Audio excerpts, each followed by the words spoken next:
Ziganizanova.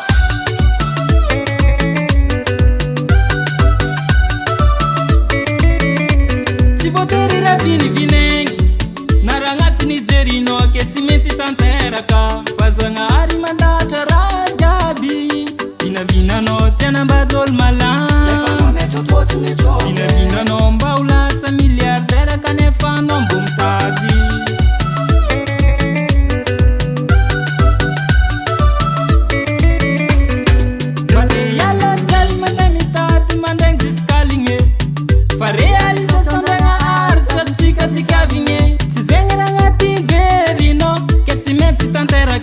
indraiky mba fa tsy digny anjara tsika tsy maintsy miaritry karaha zegny la vigogna